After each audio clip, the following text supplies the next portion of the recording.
Hello, everyone, and welcome to the Rachel Freeman Sowers live show. Hello, everyone over here on Instagram, Facebook, and YouTube. Please make sure to tell us that you are here. My guest is waiting in the wings right now, and I cannot wait for you to meet her because, I love having me a good guest on this show. So before we get started, and while people are logging on here, I would love to hear how many of you have already been dreaming about your Thanksgiving meal.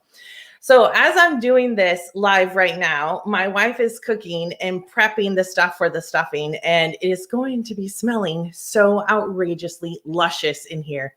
I'm just going to have to make sure I don't get too distracted. But while we are on this show, it's all about gratitude for me. It's about gratitude for those of you that are out there watching, those of you that send me those emails, those DMs that tell me how inspired you get by the work that I do, but also by the guests that I have here online.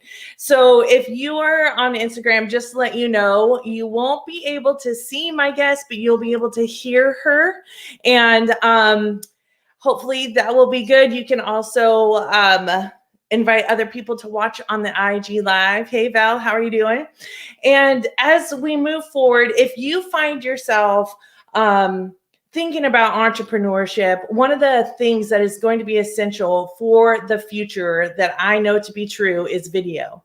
And if you haven't utilized or fully leveraged the power of video in your business and you're a female entrepreneur and you want to do so, I want to encourage you to join my Facebook group. It's called Visibility and Video Mastery for Female Entrepreneurs.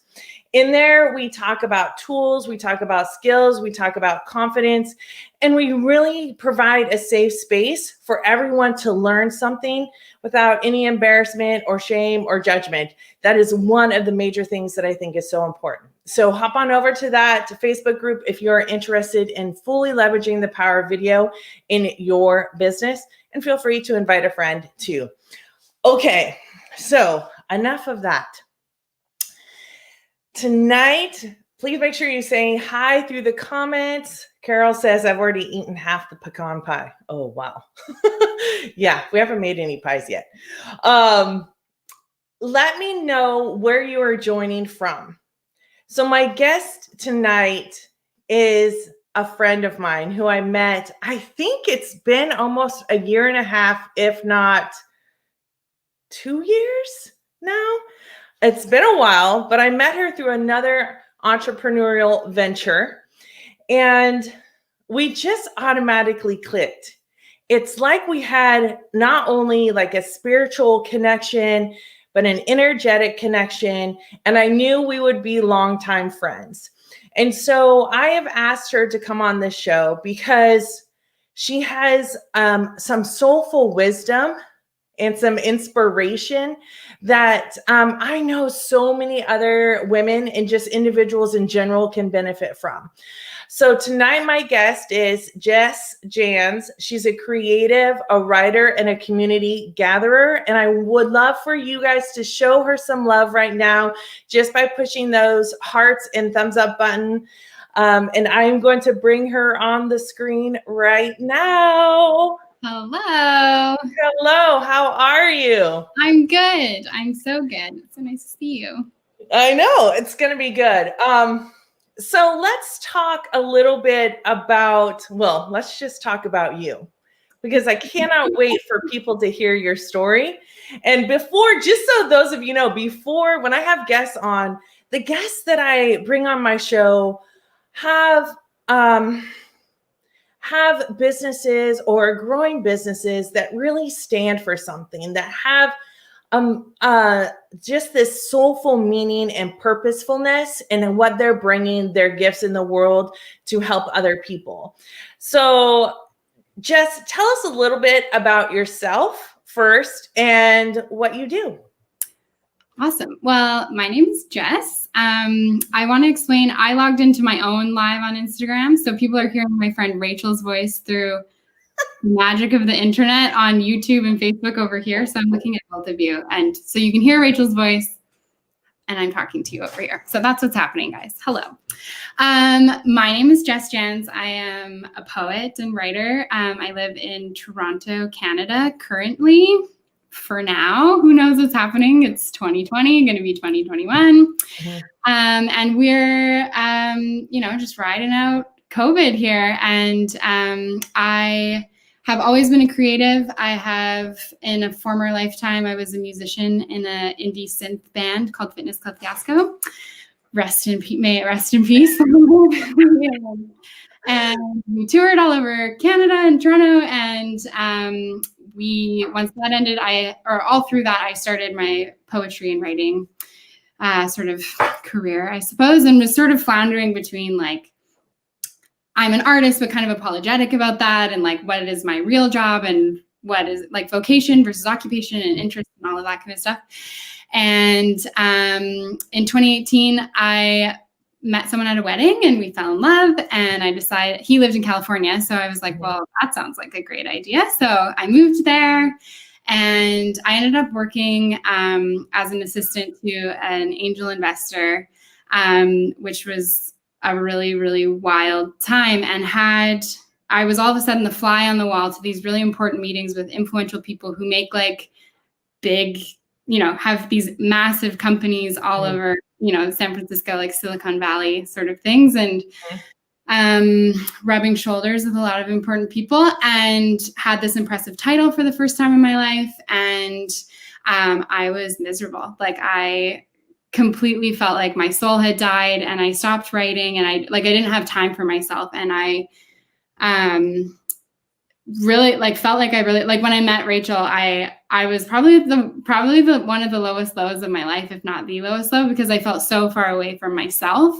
Yeah. And we had met at this retreat, and I cried the entire weekend, because it was like the first time in 11 months where people were like, who are you really though? And like, what do you love? And I was like, I don't even know who I am anymore.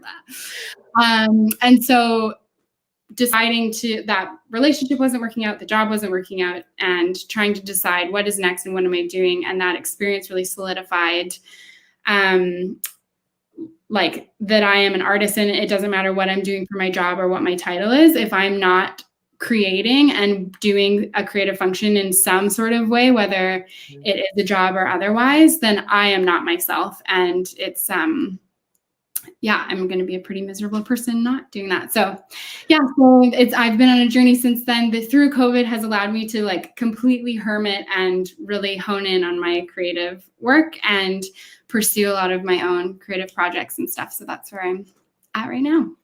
Okay. So I want to know in the comments, thumbs up and hearts, yes, in the comments, if you have also experienced. And whoever's watching Jess's Ivy, give her thumbs up and hearts too. But, this is a very similar story. Every human being, and it's almost like you're creating the story of you being your own hero in your life, right? You hear that a lot, especially in the mindfulness world and other things like that. And when you go through those things, it can be really difficult. So I want to backtrack just a little bit. Can you just give me the age in which you first started being an entrepreneur? Oh, man. I'm trying to think. Well, I don't know, high school, I guess. In high school, I was playing music, and I think I started songwriting when I was 12, and poorly, and then trying to be less bad at it pretty quickly. But I was playing gigs when I was 15 and going to coffee shops and stuff. And so in that is a business of learning how to promote yourself and get people out to shows. And usually it was my mom and two friends sitting at a coffee shop listening. But that was the beginning of sort of entrepreneurial work. And I come from an entire family of small business owners, and everyone in my family works for themselves. So it's definitely in the blood for sure. So when I asked Jess to be my guest, she's like, well, I don't know if I'm going to have anything to offer to female entrepreneurs. And so now we've just gotten that whole belief out of the way, because you do. And oftentimes we don't really acknowledge our own strengths and how everything that we've experienced and done up until this point has really allowed us to move through the transitions in life. So what part of the definition or your title is a community gatherer? Can you please let us know what does that mean? Like, why is that important to you? Yeah, I realized that needed to be part of my title because if I'm thinking about like if time and money are stripped away and like what is the definition of my dream job as an artist, it's not just sitting in a cabin in the woods writing and then like sending my writing out via carrier pigeon to like other people to read. Yes. Part of the creative dream for me is also the second step of either performing that music and having people share in the emotion of the lyrics and the like emotion that music creates, or writing a poem that connects and speaks to someone's heart, whether that's connecting to their experience of grief or longing or excitement or like expressing their love in a way that they're not able to. The sharing of the art that I make is important to me. And it's also creating space and like creating a platform for people to share their art, and connecting with other artists is also just as much a passion of mine as is creating work and kind of going to my like creative bunker sort of thing and like writing poems and all of that kind of stuff. So a friend and I we're running a monthly dinner series in Toronto where no one could talk about what they did for work, but we just gathered people to have deep conversation. And that is the main reason why I originally moved back to Toronto after San Francisco, and is the next thing sort of coming up on my plate that will be the entrepreneurial main project ahead. Yeah. Well, tell me a little bit about, you've kind of explained what your business stands for. And on here, you said, all the work I do is about getting to the core of what it means to be human. Yes. That to me is a beautiful statement, because if we are not honoring our humanness, if we are not able to merge our humanness with our business or with anything else and really love all of our humanness, life can feel really empty. And I know that there was a time in your life when you were in San Francisco, and you talked a little bit about it, but when you had that job and it really, like, how did that affect you in your realization? Not just like, I'm so sad, I'm not happy, but what was the light bulb that went off that said, okay, let's listen to the wise woman within myself. Let's listen up.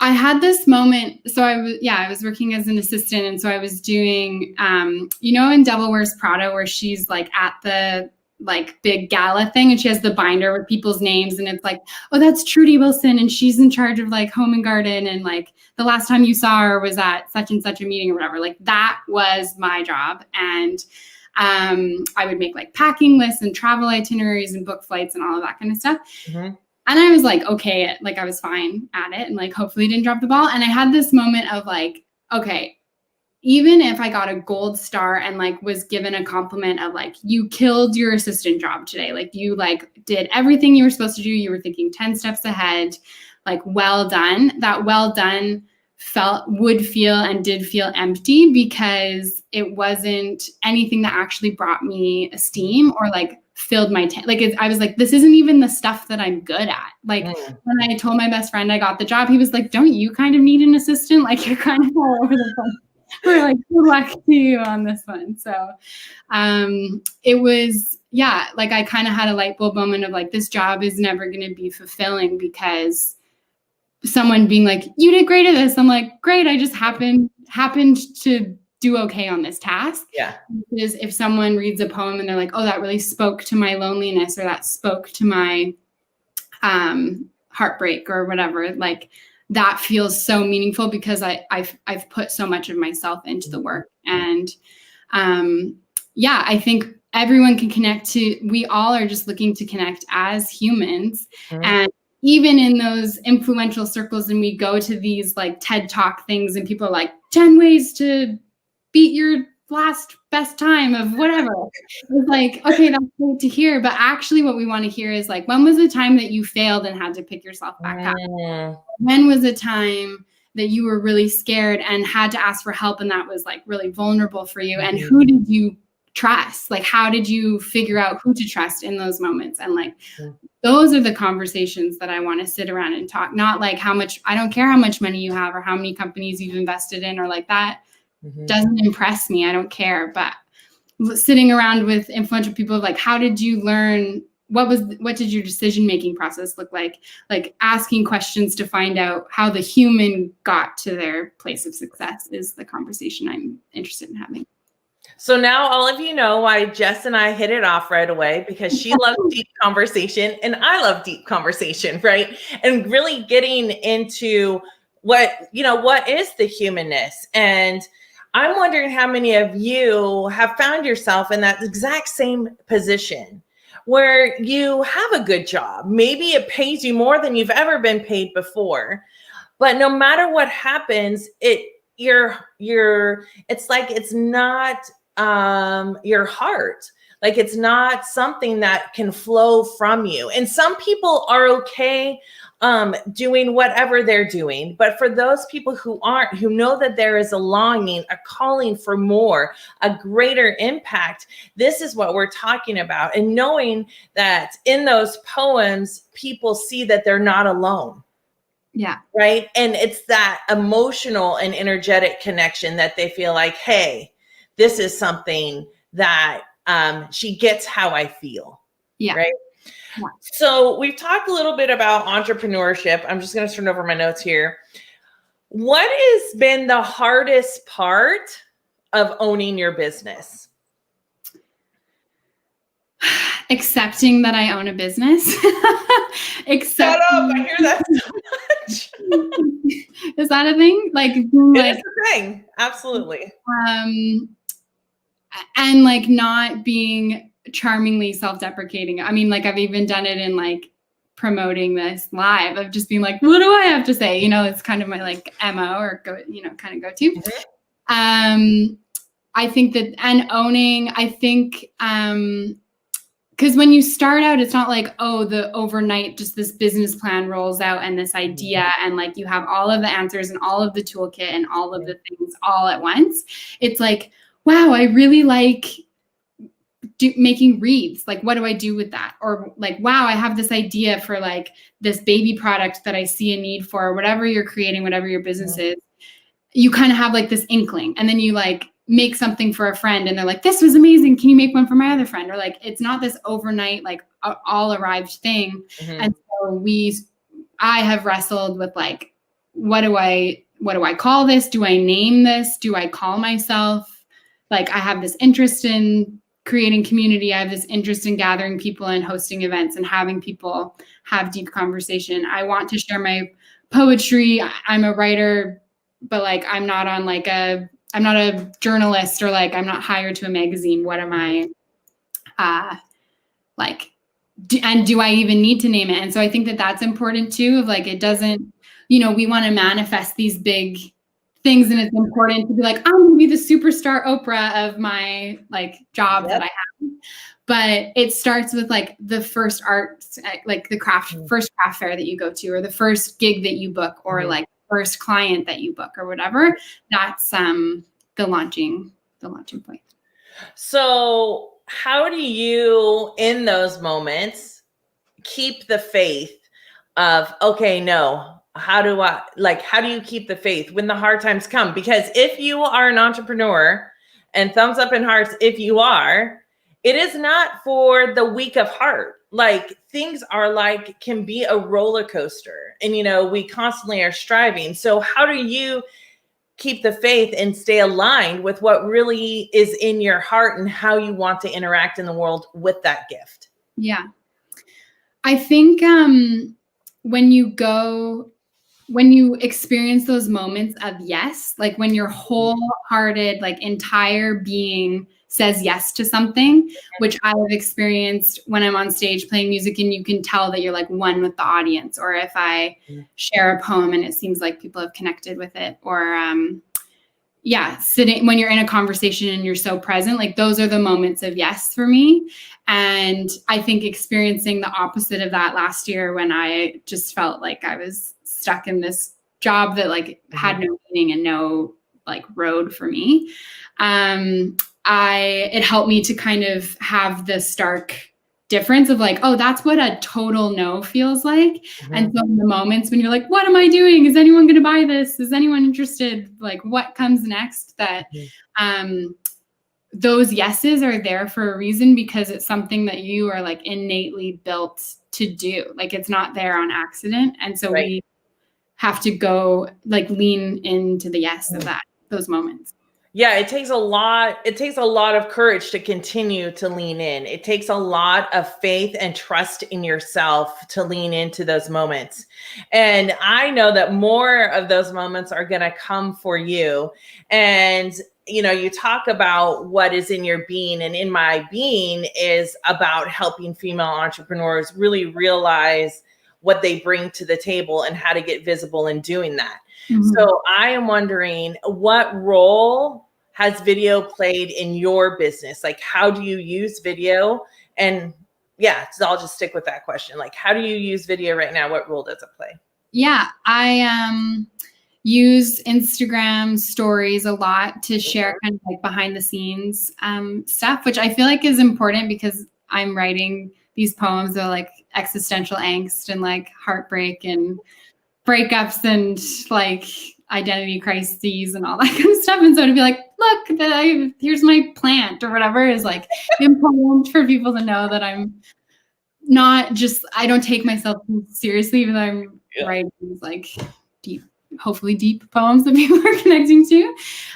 So I use that a lot. I was hosting for 4 months online for a poetry account on Instagram. So I was running their Instagram live, and I found it really hard to just talk into the abyss of my phone for 45 minutes and like hope that people comment on things and starting conversations. And so the kind of hack that I came up with was doing exactly this, of having guests come on and having people from their community come and share their own work. And that really cracked the code, because it's so easy to be interested in someone else's work and ask them. I brought them on and just said, like, what is working for you, and share some of your work, and like, why do you write, and what's your writing process like? Because those are the questions that everyone wants the code to. So, and I think that builds community on your platform for sure. Yeah. So I have picked my favorite Jess Janz poem so far, and I'm going to read it after I just ask her one question. I know that she's going to read one of hers. So on here, you've noted that the biggest struggle in using video is just second guessing if it's the way people want to engage. And it can be scary to go live and feel like you're just talking into the internet void. And that's kind of like what you're saying about talking into the abyss.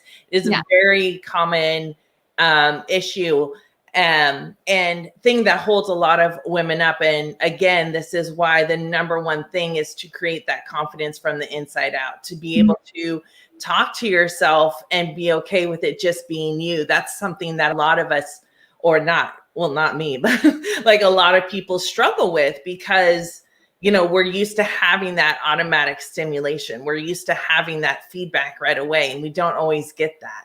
Yeah. So as we build that confidence and strength from the inside out, that can really happen. So I see. I don't know if I want to ask the last question first. Okay, first I'm going to have you, because I love the poem I'm going to read. So I'm going last because I think it is powerful. Share with us what poem that you are going to read, just really quickly, how, reference where it came from kind of, and then read the poem. Okay. This poem is called, We're Like the Netflix of Alternative Milk Products, which is an actual pitch that I sat in on. You can hear me when I just switched tabs, right? Like that. I can still see and hear you. Okay, yeah. Perfect. And it was just about, being like getting an office job and like being like, what is this whole thing about? Like people obsessed with like what it's like to work in an office. And so that's what this is about. Okay. We're like the Netflix of alternative milk products. Last year, briefly, I joined the real world, we're talking real job with a real schedule, with a real lunchroom and a snack wall and a donut bot, which is another story for another time. I learned about calendars and scheduling, and I hope this finds you well, and circling back and following up here, and can you send me your deck, and booking flights and checking dates, and may I get you a coffee? I was equipped with work experience for that one. And here's the plan for the day, and how much are you raising this round? And they're really hacking away and disrupting the plant mom industry, and the car is ready. I learned about what stat holidays and time off, and never being away from the job, and being plugged in and reachable, and the facade of out of office emails. I learned about Monday, its rallying power, the days of the week each holding their own weight, as if life started on a Friday, as if life wasn't happening on a Tuesday when we all crammed into that impossibly loud tequila bar across the office that had a Texan flag and a poster of Gandhi on the wall. As if life wasn't happening walking through Hayes Valley and the owner of Otoro smiles and waves through the foggy window. As if working in a place that makes us wish away hours of time is living the good life. Dang. Anyone relate? Anyone relate? I can relate to that because I tried to work in an office, lots of jobs for other people for a really long time until I decided it wasn't for me. It's just so powerful and revealing about the things that, some entrepreneurs face, because we can also face friends or parents or partners saying you might have to get a job. You're not bringing in enough money. Yeah. Those things happen, as an entrepreneur. So here's my last question for you. And then I'm going to read my favorite poem. Okay. What would you say to other female entrepreneurs who may be afraid to be visible in their businesses? Like their own self in front of their business? Mm-hmm. I just think that people want to connect with you, and you are the one thing that you can bring that no one else has. You are the secret sauce to whatever you're building, because you might have a business, there's so many ice cream shops and there's so many coffee shops and restaurants and all that kind of stuff. But you putting your face and your warmth and caring, you are the only person also who can tell your own story and your own message, the reason why you started the thing that you're doing. So, and I think, as we've said multiple times, learning about what it means to be human, people want to connect with the humanness in you. And so that's not something to be afraid of. And even the things that are unpolished, people find they see themselves in that, right? And so I think that that's something to not be afraid of at all. So just bring yourself to the table. Awesome. Yeah, it's so true. And there's tons of poets, there's tons of writers, there's tons of people that want to help other people get visible with video. There will always be other people. Right. And to remove ourselves from that comparison is a huge skill that can be really helpful to all of us that are entrepreneurs. All right. So I am going to read this poem, and Jess posted it on Instagram, and I read it and I was like, OMG. This is one I'm going to hang on to for a really long time.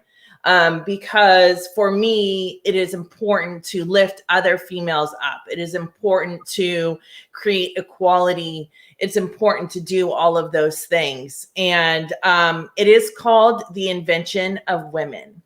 So here we go. The Invention of Women. They told us we were plucked from his rib in response to a man's need for longing, or maybe a man's need to be longed for.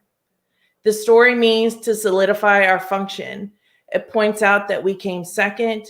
It warns us what might happen if we step out of line. The rest of the world was born from her question, what if there could be more than this? Seriously, there is more. If you find yourself wanting more, honor yourself in that. There's been lots of things that have brought this poem into highlight for me that have been kind of storing up for a while. And I feel like we have an opportunity now as women to step into these leadership roles, no matter how you do it. Like, your leadership role will be different from mine. The people watching this, their leadership role will be different from yours and mine. But that is the beauty of the diversity that we can offer to other people and to the human race in general. Mm-hmm. So I just want to tell you so much. Thank you so much. My brain's going faster than my mouth. Thank you so much for being here, agreeing to be on the Rachel Freeman Sauer Show, and being vulnerable and open, and inspiring others to do the same. When we want to ignite creativity, when we want to learn about and see the possibilities, we must become vulnerable with ourselves first. Mm-hmm. And I want to empower all of you who are watching, and who even if you're going to be watching the recording in the future, please be vulnerable with yourself first, so that everyone can enjoy the gifts that you have to offer. So if you have enjoyed this interview, make sure to let us know. Quickly, Jess, where can people find you online? You can find my website at visitjessjanz.com. Mm-hmm. I have a shop there with, I have a postcard collection that I'm selling right now, which is for snail mail for friends. They're all friendship poems on the front of them. And then you can commission me to write a poem as well. So I'm doing a bunch of those right now, which is really fun. And then on Facebook, I'm Jess Janz, Twitter at Jess Janz, Instagram at Jess Janz. And that's where I am. Awesome. Okay, so as we wrap up, as I say at the end of every single video, make sure to stay true to yourself, be kind to others, and always, always, always honor the wise one that is within you. I hope to see you all next week on the Rachel Freeman Sauer Show, Wednesday at 6 p.m. Pacific Standard Time. Thanks so much, and we'll see you then. Bye. Bye.